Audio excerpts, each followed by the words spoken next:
నేను పేరు ప్రస్తావించను. ఆ పేరు కూడా మీకు తెలిసే ఉంటది. ఆయన చేసినటువంటి వ్యాఖ్యలు, ఆయన చేసినటువంటి కామెంట్స్ ఇప్పుడు రాజకీయంగా చాలా దుమారాన్ని రేపుతుంది. ముఖ్యంగా టీడీపీ పార్టీకి సంబంధించి తమ ప్రధాన మీడియాగా చెప్పుకునేటువంటి పత్రికలో కావచ్చు, ఛానల్లో కావచ్చు, అలాంటి వార్తలు రావటం దేనిని సూచిస్తుంది? అంటే రాధాకృష్ణ గారు వారాంతపు వ్యాఖ్యలు అంటారు, వీకెండ్ బై రాసే హ్మ్. దాంట్లో కొన్ని ఆసక్తికరమైన అంశాలు, ఆ, వాస్తవిక అంశాలు, దగ్గరగా ఉన్న అంశాలు ప్రస్తావించారు. ప్రధానంగా ఆయన లోకేష్ గారి హ్మ్. నాయకత్వం, ఆయన నాయకత్వంలో తెలుగుదేశం భవిష్యత్తు హ్మ్. ఏమవుతుందనే అంచనాలతో కూడినటువంటి వ్యాఖ్యలు. దాంట్లో హ్మ్. కొంత రియలిస్టిక్ గా ఉంది, కొంత ఊహాజనితం కూడా ఉన్నాయి.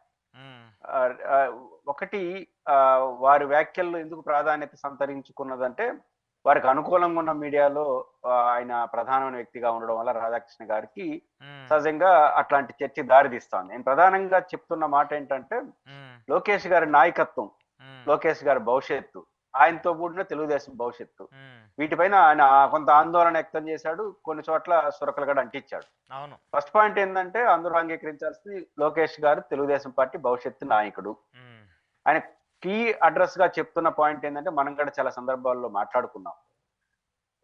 తరుబడి ఎన్నికలు 29 ఎన్నికల్లో చంద్రబాబు గారి సీనియారిటీ కొంత డిసడ్వాంటేజ్ అయ్యే అవకాశం కూడా ఉంటుంది. ఓకే. కొన్ని సందర్భాల్లో ఆయన సీనియారిటీ అడ్వాంటేజ్ అయితే, కొన్ని సందర్భాల్లో డిసడ్వాంటేజ్. హ్మ్. 2014 ఎన్నికల్లో చంద్రబాబు గారి సీనియారిటీ ఆయనకు అడ్వాంటేజ్.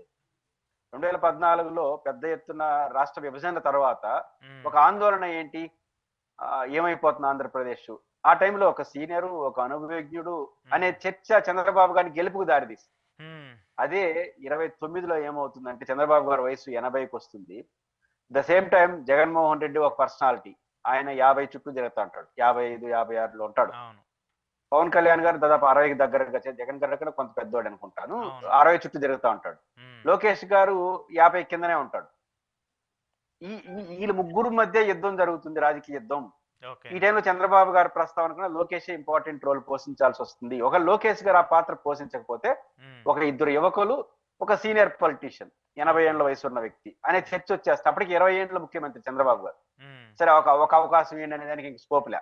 హ్మ్. లేదా 14 లాగా ఒక అనుభవజ్ఞుడికి అవకాశం, ఆ పరిస్థితులు లేవు. హ్మ్. అందువల్ల సీనియారిటీ కొంత డిసడ్వాంటేజ్. యంగ్ తరకు వచ్చేసింది కదా, మళ్ళీ ఈ సీనియర్ ఏంటి అనే ప్రభావం వస్తుంది. లోకేష్ ఎంట్రీ కావాలి. కానీ హ్మ్. లోకేష్ వచ్చేస్తే వీళ్ళిద్దరితో తట్టుకోగలడా? హ్మ్. ఒక పక్క జగన్మోహన్ రెడ్డి గారు ఒక powerful personality, young. Pawan Kalyan గారు ఒక పవర్ఫుల్ పర్సనాలిటీ, యంగ్. లోకేష్ గారు వాళ్ళిద్దరు సెట్ అవుతాడా, ఓకే. వాళ్ళిద్దరిలాగా ప్రూవ్డ్ అవుతాడా అనేది ఆయన ఆందోళన. హ్మ్. దానికి పరిష్కారం ఏంటి?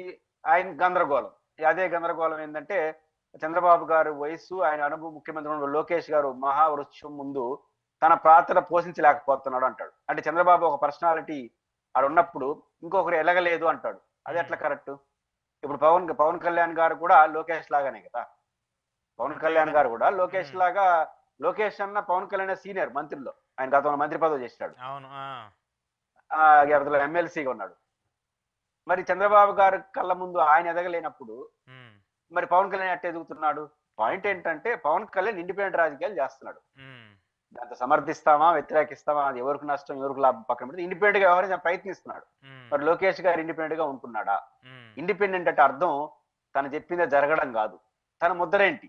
రాజకీయాల్లో తన ముద్రేంటి అనేది. తన ముద్ర ఏంటి? విధానాల్లో తన ముద్ర ఏంటి? హ్మ్. లోకేష్ గారు చేసినటువంటి ఒక ఒక బ్లెండర్ ఏంటంటే రాజకీయంగా, హ్మ్. ఆయన తీసుకున్న మంత్రి శాఖలు చాలా బ్లెండర్. ఓహ్! అవునా? ఆయన హ్మ్. ఆయన ముద్ర, ఆయన ప్రభావం చూపలేని మంత్రిత్వ శాఖలు తీసుకున్నాడు. హ్మ్. ఐటీ, హ్మ్. విద్యాశాఖ. ఐటీ అనేది మన బెంగుళూరు, మన చెన్నై, మన హైదరాబాదు మధ్యలో మనం ఉన్నాం.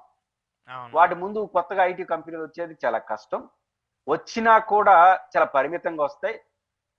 లోకేష్ యొక్క ఇంపాక్ట్ ఇప్పుడు హైదరాబాద్ లో కేటీఆర్, అవును. లేకపోతే స్టాలిన్ ఇట్లాంటి రాదు. హ్మ్. చాలా 1, 2 కంపెనీలు వస్తాయి. దాంతో లోకేష్ లోకేష్ అని చెప్పడానికి ఆయన ముద్ర ఏం పడదు. అయితే ఓకే. అదే ఈయన ఏమంటాడంటే ఆర్కే గారు, హైదరాబాద్ ఒకవేళ ఐటీ కంపెనీలు వచ్చినా అది చంద్రబాబు ఖాతాలో పడిపోతాయి అంటాడు. అదేం హ్మ్. కాదు. హ్మ్. రావు. 1, 2 వస్తే అది పెద్ద ముద్ర ఉండదు. హ్మ్. హైదరాబాద్ కాదు మంది, బెంగళూరు కాదు మంది. హ్మ్. ఈయనేమనుకున్నా అంటే ఏమీ లేని రాష్ట్రానికి ఐటీ కంపెనీలు వచ్చేస్తే మన ముద్ర వస్తుందని ఈయన అనుకున్నాడు. అట్లా రావు. ఆ రకంగా ఆ శాఖ ఒక సమస్య. రెండో శాఖ విద్యాశాఖ. హ్మ్. విద్యాశాఖలో, విద్యాశాఖ అనగానే నీకు 15 నీకు 15 గుర్తొస్తుంది. ఇప్పుడు పట్టే పరిస్థితి అట్ట అయిపోయింది. ఆ! మరి నీకు 15 నీకు 15 ఇవ్వలేడు. ఓకే. అది ఈయనే చెప్పేసినాడు ఒకసారి. ఉమ్, వచ్చే విద్యా సంవత్సరం అన్నాడు. వచ్చే విద్యా సంవత్సరం కూడా 15 నీకు 15 అయితే ఉండదు. ఉమ్, నీకు 15 తప్ప మీకు 15, మీకు 15 అంటే మీ కుటుంబానికి 15 తప్ప ఉమ్, నీకు 15 అయితే ఉండదు. మరి నీకు 15 లేని శాఖను తీసుకొని ఉమ్, ఏం ముద్ర వేస్తాడు? విద్యాశాఖ అనగానే జగన్ గారు ఏడా నీకు 15 అంటాడు.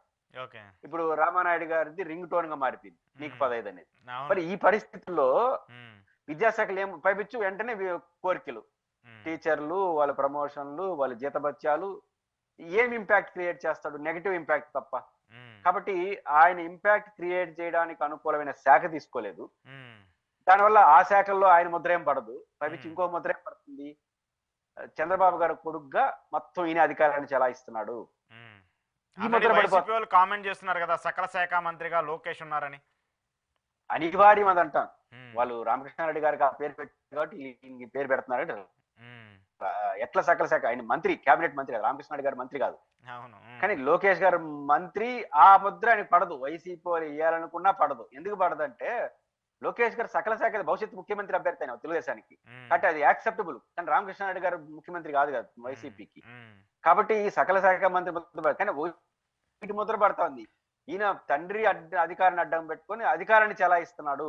ఉమ్, మొత్తం ఈయన చేతిలో తీసుకున్నాడు. ఈ ముద్ర పడిపోతుంది. ఆయన ఏ ముద్ర అయితే ఈయనకంటూ ఒక ఇంపాక్ట్ క్రియేట్ అవుతాలో సొసైటీ యాక్సెప్ట్ చేసే ముద్ర పక్కకు పోయి ఉమ్, మొత్తాన్ని ఈయన నిర్వహిస్తున్న ముద్ర మాత్రం నెత్తినేసుకుంటాడు. ఓకే. ఇది ఆయన ఎంపిక చేసుకున్న శాఖలో డిసడ్వాంటేజ్.